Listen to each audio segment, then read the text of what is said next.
ये सब कहने की बात है बाबू, समझ में आ गया ना। तुम लड़का हो, याद रखो, कोई तुम्हारी पर्सनालिटी नहीं देखेगा, कोई तुम्हारी इमोशन नहीं देखेगा, कोई तुम्हारा दुख दर्द नहीं समझेगा।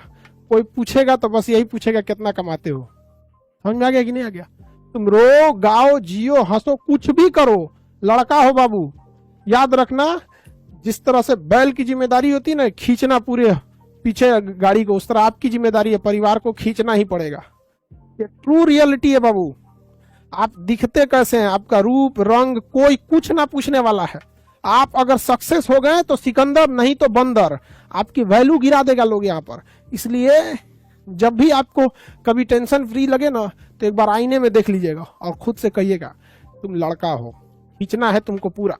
परिवार, समाज, घर द्वार, छोटे भाई बहन, बहन की शादी, बाप का कर्जा, खेती, बाप की बीमारी, माँ का सपना, सब चीज लेके खींचना है। इतने आराम से नहीं होगा बाबू। True reality but very harsh. आपके इमोशंस को समझने वाला कोई नहीं है। समझ में आया कि नहीं आ गया? चलिए आगे समझते हैं। चंद्रगुप्त मौर्य।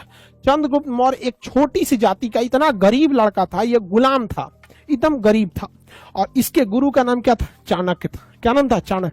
चाणक्य को जब धनानंद ने बाहर भगाया था तो उसने कहा था कि एक शिक्षक को साधारण व्यक्ति मत समझिए, उसके गोद में निर्माण और विनाश दोनों पलता है।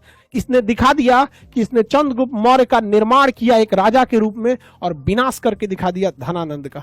आज का समय आपको आपकी लड़ाई है बेरोजगारी से, आपकी लड़ाई है समाज में फैले असमानता से। ये गरीब और अमीर की लड़ाइयां ये खाई इतनी बड़ी हो गई है कि इसे पाटना बहुत ज्यादा जरूरी है। और आज के समय में इस बेरोजगारी, ये जितना भी आप देख रहे हैं हर डिपार्टमेंट में करप्शन, ये जितना भी हम लोग में ऊंच नीच की भावना बढ़ती जा रही है, चाहे जातिवाद हो गए, धर्मवाद हो गए, ऊंच नीच हो गए, इससे भी एक युद्ध की जरूरत है। और इस युद्ध के लिए एक चंद्रगुप्त नहीं, हजारों चंद्रगुप्त की जरूरत पड़ेगी और हजारों चंद्रगुप्त तैयार हो रहे हैं। हम इतना तो उम्मीद और विश्वास के साथ जरूर कह सकते हैं कि हमारे यहाँ जितने लड़के पढ़ते हैं, चाहे वो लड़का हो या लड़की हो, सब में एक चीज तो जरूर भावना रहती है कि उन्हें अपने देश के लिए भी कुछ करना है।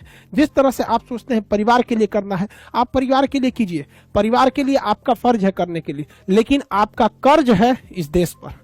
इस देश के आप कर्जदार हैं। तो याद रखिएगा, परिवार का फर्ज निभाना है और देश का कर्ज उतारना है। दोनों जरूरी है आपको इसी जीवन में। आप सफल होइए, अपने कामों से अपने परिवार का नाम रोशन कीजिए और वो आपका फर्ज है, लेकिन देश का नाम रोशन करना ये आपके ऊपर कर्ज है। और अगर इस कर्ज को नहीं उतार पाते हैं तो आप गुनहगार होंगे, क्योंकि कहा जाता है कर्ज लेकर मर गए तो स्वर्ग भी आपका रास्ता बंद कर देती है। तो इस देश का कर्ज उतार के जाइएगा आप लोग के लिए। जरूरी नहीं कि आप जाके बॉर्डर पे ही सेवा कर सके। एक किसान जो खेत में अपनी अनाज उगाता है जिसे हम लोग खाते हैं, वो भी एक तरह की देश सेवा है। तो सबके अंदर एक भावना जरूर रहनी चाहिए, देश प्रेम की भावना।